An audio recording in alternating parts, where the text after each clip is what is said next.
a graça e a paz do nosso bom Deus seja com todos. Amém? Quero dizer que para nós é um motivo de alegria e gratidão sermos convidados pelo pastor Eudes, pelo conselho dessa igreja, para compartilharmos o Evangelho de Cristo Jesus, como também sempre para nós é um motivo de muita alegria a acolhida da igreja conosco. Nossas orações são para que Deus continue vos abençoando e sustentando na fé em Cristo Jesus. Amém? Quero convidá-los a abrirem suas Bíblias, por gentileza, irmãos, no livro dos Salmos, no Salmo de número 131. Livro dos Salmos, no Salmo de número 131.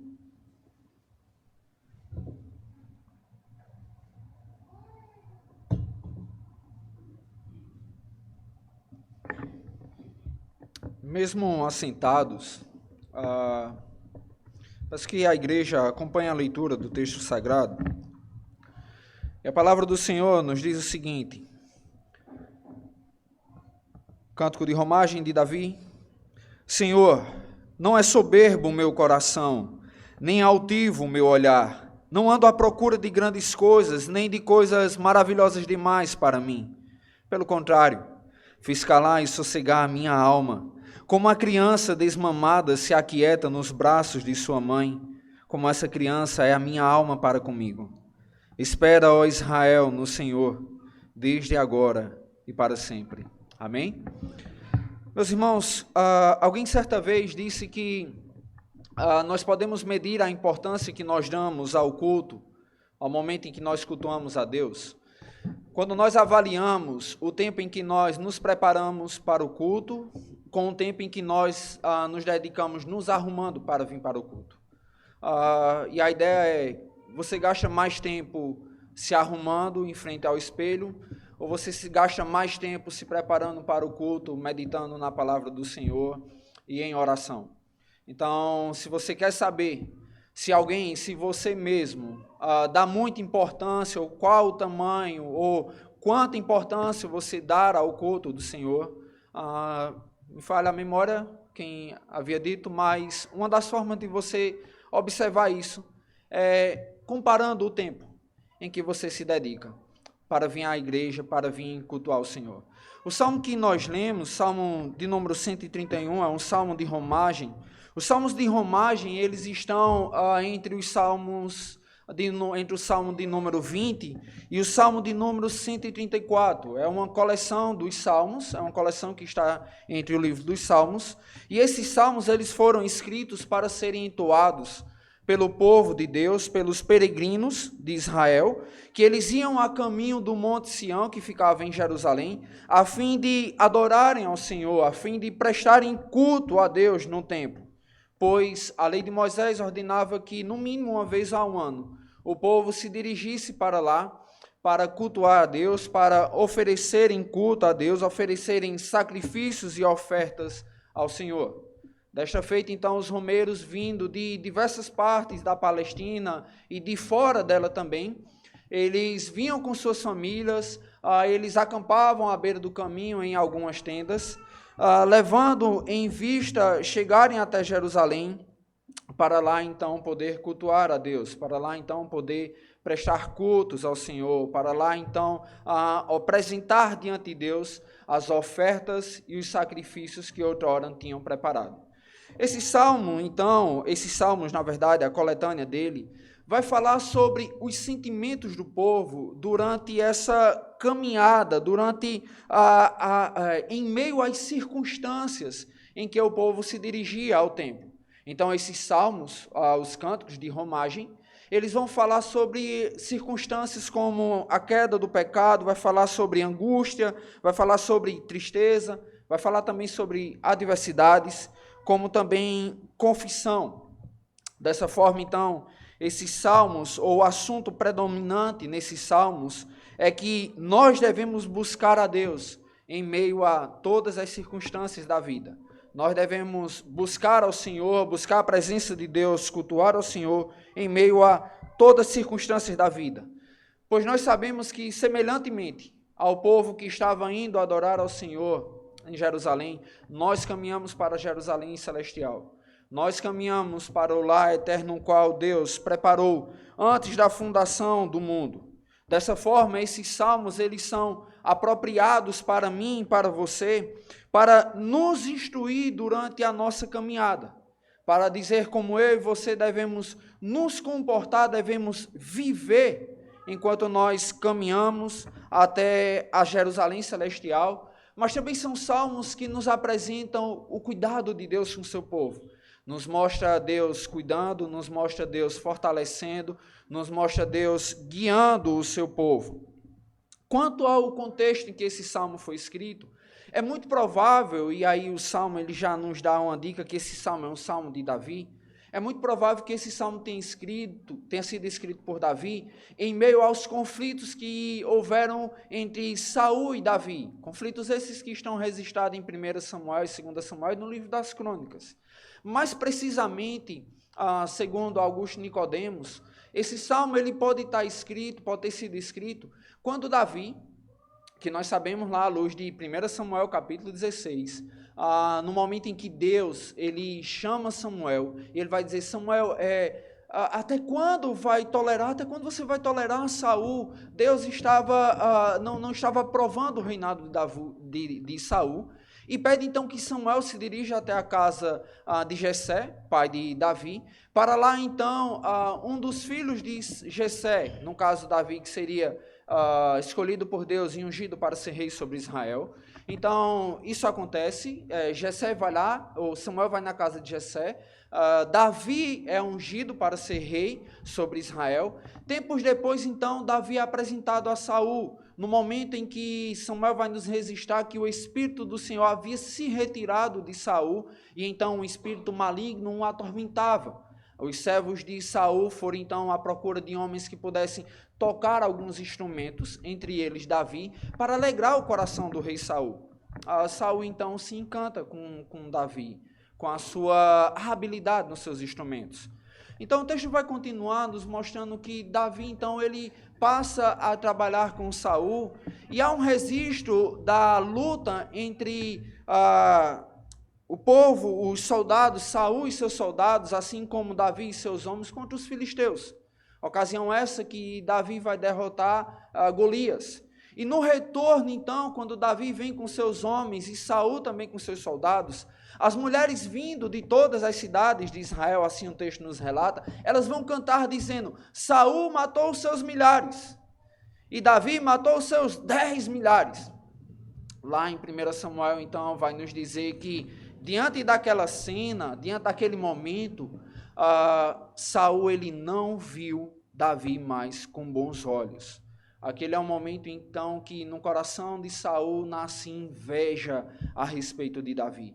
Então, é muito provável que esse salmo ele tenha sido escrito nessa circunstância essa em que Davi diz, Senhor, não é altivo o meu olhar, nem soberbo o meu coração. Davi estava sendo perseguido por Saul, sendo acusado de tramar contra o rei. E a defesa de Davi, então, é dizer, Senhor, eu não arquitetei contra Saul. Senhor, quem me chamou foi o Senhor. Eu não tramei contra Saul. O que está acontecendo aqui não é nada que havia sido planejado às escuras para que eu viesse a colocar contra o rei Saul. Dessa forma, então, esse salmo, o salmo de número 131, ele é um salmo que ele vai cantar sobre a humildade. É um salmo que vai falar sobre a singeleza do coração. Enquanto o salmo de número 130, ele vai falar ou cantar sobre o perdão. Ele vai falar sobre as bem-aventuranças daquele que tem o pecado perdoado. O salmo de número 131, ele vai falar sobre as bem-aventuranças do homem que tem um espírito humilde, do homem que tem um espírito quebrantado. Sendo assim, esse salmo, então, ele vai falar sobre a maneira com que os romeiros, com que o povo de Deus deve se achegar diante de Deus. E a pergunta que eu faço para nós que estamos aqui nessa noite é como nós, em pleno século 21, como eu e você devemos nos chegar diante do Deus vivo, como nós devemos nos preparar para cultuar o Senhor e viver diante da sua presença. Esse salmo, ele nos ajuda a responder essa pergunta com 3 verdades fundamentais. verdades que vão de acordo com cada versículo proposto. Então, nessa noite, eu gostaria de meditar com a amada igreja sobre o seguinte tema: como devemos viver diante de Deus. Como eu e você devemos viver diante do Senhor. Como foi que nessa noite eu e você viemos prestar culto a Deus? Será que nós passamos mais tempo diante do espelho, nos preocupando com nossas vestimentas, nos preocupando com aquilo que as pessoas iam olhar em nós?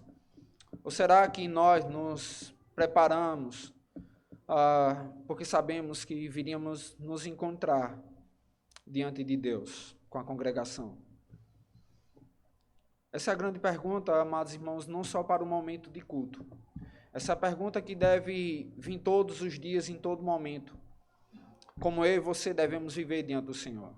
O Salmo, então, versículo 1, nos diz que, primeira verdade, nós devemos viver diante de Deus com um coração humilde. Davi, ele vai iniciar esse salmo, amados irmãos, dizendo o seguinte: Senhor. Quando ele diz Senhor, e há algo muito importante para que eu e você perceba nesse texto, é que esse salmo, ele não é um salmo de petição. Aqui Davi não está pedindo absolutamente nada. Aqui Davi, ele está se apresentando diante de Deus. Esse é um salmo de apresentação diante do Senhor. E essa apresentação, ela não é uma questão última da vida, como muitos acreditam que vai poder viver toda a vida, e quando chega lá no último minuto, lá na UTI, vai dizer assim: sim, Senhor, agora eu gostaria de conversar com o Senhor, e eu gostaria de consertar algumas coisas que ficaram lá para trás. Esse salmo não é um salmo que está colocado nessa situação. Esse é um salmo em que Davi, ele vai buscar a presença do Senhor como algo cotidiano. É um salmo que Davi, ele vai buscar a intimidade diária com Deus. E esse salmo, então, ele vai se referir a um encontro que Davi tinha com o Senhor e ao encontro que eu e você também precisamos ter com Deus todos os dias. Há um encontro como esse, mas há um encontro que nós precisamos ter em casa, no nosso trabalho e aonde quer que nós estejamos. Então, Davi, ele inicia esse salmo dizendo Senhor. E a palavra Senhor aqui que Davi, ele utiliza é Yahvé. Que a palavra Yahvé, ela vai falar sobre um Deus singular, sobre um Deus inigualável, sobre um Deus justo, sobre um Deus santo, sobre um Deus glorioso. É uma palavra que somente pertence a Deus. Muito provavelmente a palavra Yahvé é derivada do verbo hayá, no hebraico, que significa tornou-se ou veio a ser. Então, a ideia do Senhor, da palavra Yahvé, ela também pode indicar a autoexistência de Deus, a suficiência de Deus, a imutabilidade de Deus.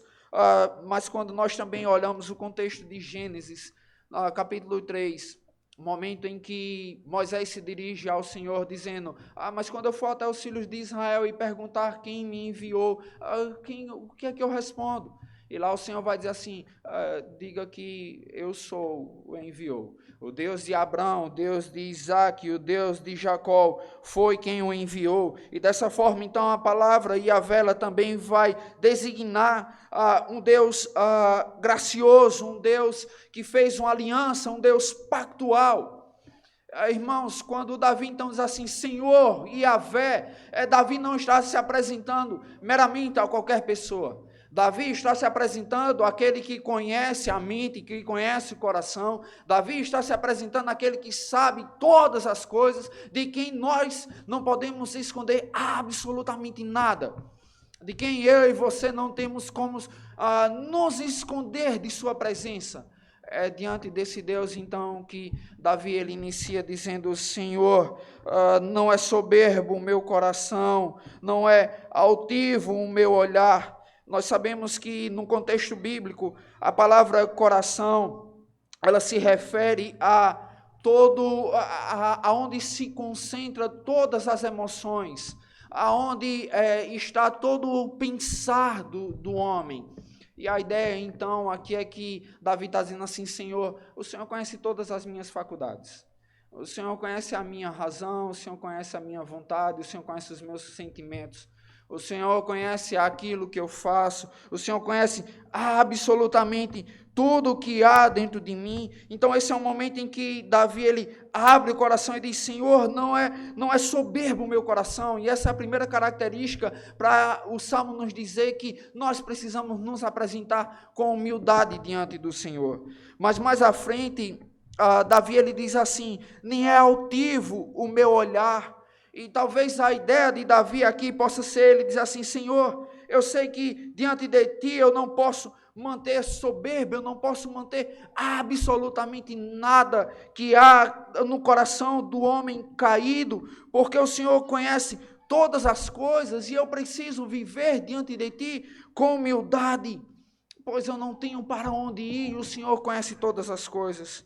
Então quando Davi ele vai dizer, Senhor, não é altivo o meu olhar, Davi está querendo dizer aqui, Senhor, embora o Senhor me use, embora eu seja uma ferramenta em tuas mãos para conceder vitória ao povo, direção ao povo, isso não faz com que eu olhe para os outros, começando dos pés à cabeça. Isso não é motivo para que eu olhe para os demais com indiferença. Até Paulo escrevendo aos Romanos, capítulo 12, versículo 16, ele vai dizer, tende o mesmo sentimento uns para com os outros, em lugar de ser desorgulhosos, condescendei com o que é humilde, não sejais sábios aos vossos próprios olhos.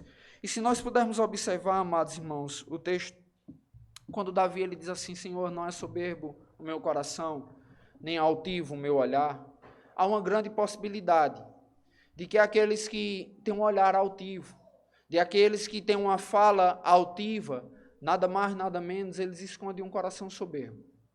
Eles escondem um coração endurecido, um coração que muitas vezes se revolta com a providência do Senhor. E quando Davi, então, ele diz, Senhor, eu não ando, Senhor, meu coração não é soberbo, nem altivo meu olhar, não ando à procura de grandes coisas. A ideia de não andar à procura de grandes coisas, é Davi dizendo assim, Senhor, minha vida não é buscando aquilo que não é da tua vontade. Senhor, eu não vivo atrás ou inquieto de grandes coisas ou coisas demais para mim, coisas essas que o Senhor não me chamou ou não chamou para que eu fizesse. Nós sabemos, amados irmãos, que o coração humano, ele deseja coisas que muitas vezes não é a vontade de Deus. Sabemos que nosso coração, muitas vezes, ele só quer riquezas, ele quer honra, ele quer glória, ele quer reconhecimento, ele quer investir somente em grandes empreendimentos. Mas Davi aqui, quando ele diz, Senhor, eu não ando à procura dessas coisas, Davi ele declara dizendo, Senhor, eu não quero ser, e eu não quero ter aquilo que vai além do que o Senhor propôs para a minha vida, aquilo que vai além do que o Senhor tinha determinado. Davi aqui ele não procura controlar ou pôr limites à providência de Deus. Davi aqui ele não encosta Deus na parede dizendo sobre o que Deus deveria fazer ou deixar de fazer. Dessa forma, irmãos, nós quando olhamos para o exemplo do próprio rei Davi, do momento em que ele foi chamado, nós vemos que Davi ele não tinha preocupação em fazer qualquer outra coisa a não ser a vontade de Deus. Davi, quando Samuel é direcionado por Deus à casa de Jessé para ser ungido como rei, Jessé chama 7 filhos, os quais apresenta a Samuel, e Samuel diz, não é nenhum desses. Por acaso você não tem um outro filho? E Jessé diz, eu tenho um que está ali cuidando das ovelhas. Aí Samuel diz, então venha, chame ele. E quando Davi vem, ele é escolhido, ele é ungido. E o texto então nos mostra que em momento algum Davi cobiçava o reinado. Em momento algum Davi estava cobiçando a coroa de Saul. Em momento algum Davi ele estava inquieto com a busca pelo reino. Davi sabia que Deus o havia escolhido. E, logicamente, nós podemos deduzir uma coisa. Davi esperava para que a vontade de Deus se concretizasse na sua vida. Davi sabia que ele não precisava dar um jeitinho, recorrer a outros meios para que a vontade de Deus se cumprisse na sua vida. Irmãos amados, nós estamos então meditando sobre a necessidade de nós termos um coração humilde para vivermos diante de Deus. Nós sabemos que a condição do coração ela é fundamental para a nossa adoração ao Senhor. Muitos entendem que a verdadeira adoração ela pode ser percebida através de gestos físicos, através de posturas, através de levantar palmas e fazer tantas outras coisas. Mas o Salmo, então, nos leva a meditar sobre qual é a minha condição, a condição do meu coração e a condição do seu coração nessa noite, quando nós viemos prestar culto ao Senhor, quando nós viemos adorar a Ele. Davi também nos ajuda a entender uma coisa, que o culto aceitável ao Senhor é um culto, é uma adoração que procede de um coração humilde, que procede de um coração que se curva à vontade do Senhor. Meus irmãos, nós sabemos que existe um grande perigo em termos um coração soberbo. Um coração soberbo é um coração, amados irmãos, inquieto. É um coração cheio de pensamentos grandes e exaltados a respeito de si mesmo.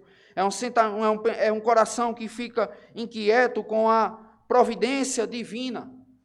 Por isso aí você precisa nos perguntar, como é que anda o nosso coração? Será que o nosso coração, ele anda se perguntando, mas por que Deus fez isso comigo? Por que Deus abençoa tanto a fulano e a cicrano e eu estou desse jeito? Por que Deus não faz assim comigo? Amados irmãos, essa inquietação do nosso coração, por diversas vezes, ela nada mais, nada menos, ela pode esconder a soberba do meu coração, a insatisfação do meu coração, do nosso coração, com a providência divina. E assim, meus irmãos, nós precisamos meditar e pensar sobre como está o nosso coração nessa noite. Como eu e você estamos nos apresentando diante do Deus, diante de Yahvé, o Deus Todo-Poderoso nessa noite para cultuarmos a Ele. Será que nós nos preparamos? Será que nós temos parado para pensar sobre a condição em que nós nos encontramos diante de Deus, não somente no momento do culto público, mas no nosso dia a dia? Será que nós paramos para pensar sobre se Deus está, se a nossa vida está sendo apresentada diante de Deus como um aroma suave? Nós estamos então, amados irmãos, refletindo sobre como nós devemos viver diante de Deus. E em primeiro lugar, eu e você precisamos viver diante de Deus com um coração humilde. Um coração humilde, amados irmãos, é um coração que aceita a vontade de Deus. É um coração que diz, sim, Senhor, eu vou obedecer a Tua palavra. É um coração que se inclina a fazer a vontade de Deus. Mas não somente isso, Davi, no versículo 2, ele vai nos falar uma segunda verdade sobre como nós devemos viver diante de Deus. E ele vai dizer, pelo contrário, fiz calar e sossegar a minha alma, como a criança desmamada se aquieta nos braços de sua mãe, como essa criança é a minha alma para comigo. Assim, a segunda verdade sobre como nós devemos viver diante de Deus, além de vivermos humilde, é vivermos satisfeitos. Davi inicia esse versículo 2 com uma conjunção adversativa. E ele diz, pelo contrário. E a ideia aqui dessa conjunção adversativa no hebraico dá uma ideia dele falar com muita força, dele dizer assim, é seguro, Senhor, que eu não ando à procura de qualquer outra coisa. É seguro, Deus, que eu estou plenamente satisfeito no Senhor. E aí ele vai utilizar uma metáfora, ele vai utilizar uma linguagem dizendo que como uma criança desmamada nos braços de sua mãe, assim é como essa criança é a sua alma E aí Davi está dizendo assim, minha alma não é como uma criança agitada, como uma criança que é recém-nascida e chora e grita pelo leite materno. Ele diz, minha alma não está assim, Senhor. Quando eu procuro os teus braços, e a ideia é mais ou menos essa, como uma criança desmamada que procura os braços da mãe, Davi diz assim, eu procuro o Senhor por conta do teu amor, mas a minha alma é satisfeita no Senhor. Minha alma é plenamente satisfeita em ti. Nós sabemos que uma criança recém-nascida, ela fica inquieta, ela fica agitada, porque ela deseja o leite materno. E assim, amados irmãos, muitas vezes também é a nossa alma. A nossa alma, muitas vezes, ela se inquieta. Muitas vezes a nossa alma, ela se desespera diante das incertezas, diante de problemas familiares, problema com os filhos, problema no casamento. Nossa alma se inquieta e se agita também quando a enfermidade bate à nossa porta, quando é o desemprego e tantas outras coisas. E nossa alma, ela se agita. Pastor Jeremias Pereira, certa vez, ele pregando, e eu recordo basicamente o tema do sermão dele. E o tema do sermão do pastor Jeremias Pereira, pastor da 8ª Igreja Presbiteriana de Belo Horizonte, era o seguinte, ele diz assim, quando o telefone toca. Há momentos, irmãos, que o nosso telefone toca e vem algumas notícias que nós não estávamos preparados para ouvi-las. E são informações ou são notícias que nos abalam, são notícias que nos inquietam. E assim como uma criança agitada, nossa alma também se comporta diante desses momentos. Davi, então, diz que, assim como uma criança sossegada nos braços da mãe, assim é sua alma, a qual ele fez calar. E talvez aí você possamos nos perguntar, mas como Davi, ele pôde silenciar sua alma? Se nós sabemos que há uma dificuldade muito grande, quanto a mim, a você, nós muitas vezes, diante das circunstâncias da vida, administrarmos as angústias que batem dentro do nosso coração. Tanto é fato que Salmo 116, atribuído ao rei Ezequias, depois de Deus o livrar, ele vai falar lá, aquieta minha alma, volta ao teu sossego.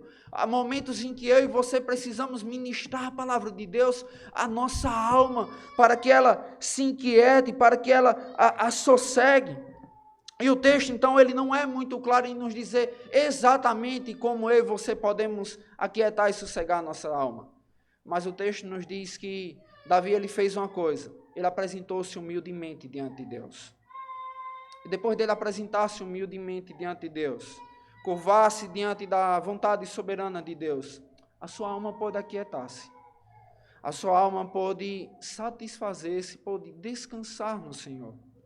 Meus irmãos, essas são atitudes que todos nós, creio eu, que estamos aqui nessa noite, nós precisamos fazer, nós precisamos ter. Aquietar a nossa alma, pegando o exemplo do rei Davi, mediante uma satisfação em Deus. Entenda que há uma lógica muito grande quando Davi diz assim, eu não ando à procura de grandes coisas, é porque Davi se satisfazia em Deus. E muitos de nós, quando andamos à procura de grandes coisas, ou de coisas que não estão de acordo com a vontade de Deus, de acordo com aquilo que Deus queria para nós, nós nos frustramos. Nós nos decepcionamos. Muitos de nós, se não todos, dizemos, mas Senhor, por que o Senhor fez isso? Quando na verdade fomos nós que desviamos o curso. Fomos nós que achamos que tínhamos uma opção melhor do que aquela que Deus havia preparado.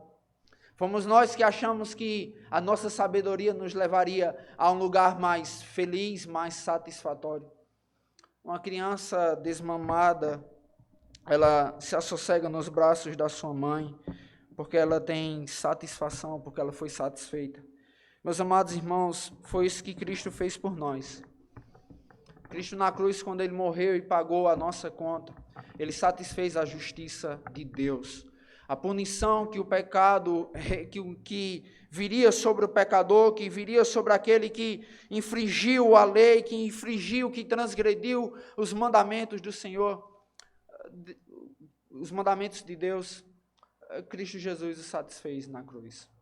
E agora eu e você, nós somos justificados, somos declarados justos diante de Deus, mediante o sacrifício de Cristo. Nós que merecíamos a morte, a Bíblia nos diz, a palavra do Senhor nos diz que Deus nos deu o seu Filho unigênito, cheio de graça e de verdade. E em Cristo Jesus, amados irmãos, então, a minha alma e a sua alma, ela pode ser plenamente satisfeita no Senhor. Dessa forma, eu gostaria de lhe perguntar, em que você tem satisfeito a sua alma? Amados irmãos, é certo que qualquer outra coisa na minha vida e na sua vida que esteja ocupando o lugar de Deus, levará a cada um de nós à frustração, levará a cada um de nós à decepção.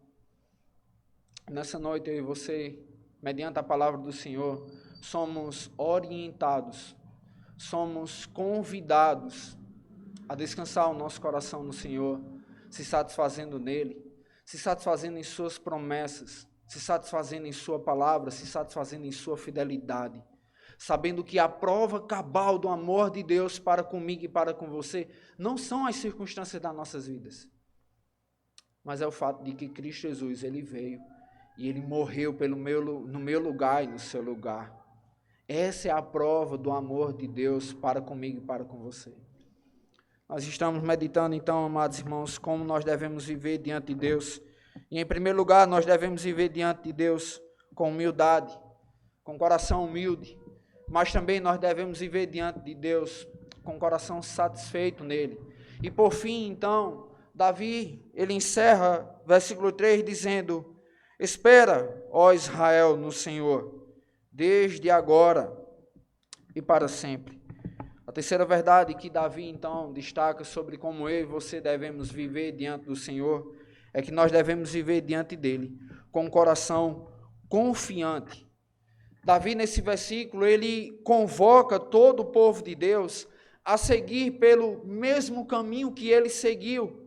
Por isso, e de acordo com o que ele viu Deus fazer, Deus conduzir a história da sua vida, então o rei Davi, ele diz: espera, ó Israel, espera, ó povo de Deus, espera no Senhor desde agora e para sempre. Espera no Senhor, independente das circunstâncias. Confia no Senhor em todos os momentos. Essa palavra, então, que Davi, ele encerra esse salmo, orientando e advertendo a igreja do Senhor a esperar tão somente nele, a entregar os cuidados, a entregar as ansiedades, a entregar as lágrimas, a entregar a dor, a entregar a ansiedade, absolutamente tudo que arrodeia o nosso coração. Davi diz: espera no Senhor, confia no Senhor, aguarda no Senhor. E ele diz: não é por um dia, não é por uma hora, mas é desde agora e para sempre. E a razão para isso é porque Deus nos abençoa em todos os momentos, desde agora e para todo sempre. E a prova disso é o Senhor Jesus Cristo. Paulo, escrevendo aos Efésios, capítulo 1, ele vai dizer que todas as bênçãos de Deus são bênçãos cristocêntricas, são bênçãos que nós recebemos através do Senhor Jesus Cristo, desde agora e para todo sempre, meus irmãos. E aí então Davi, ele encerra esse salmo convidando eu e a você nos momentos em que nós sabemos da nossa incapacidade, sabendo da nossa inquietação ou da inquietação do nosso coração, sabendo dos conflitos que existem em nossa vida. O convite do salmista é para que eu e você esperemos no Senhor, para podermos contemplar os feitos do Senhor. Não é para que eu e você saiamos por aí tentando resolver as coisas do nosso próprio jeito, da nossa própria maneira, segundo aquilo que nós achamos melhor, mas é confiar no Senhor. Confiança essa que vem de desfrutarmos de intimidade com Deus, de desfrutarmos de satisfação no Senhor. E por fim, Charles Spurgeon, comentando esse salmo, ele vai falar que esse é um dos salmos mais curtos para ser lido, mas é um dos salmos mais longos para se aprender, para se colocar em prática. Meus amados irmãos, o amor de Deus por nós, ele não falha. A graça de Deus por nós, ela não se retrai.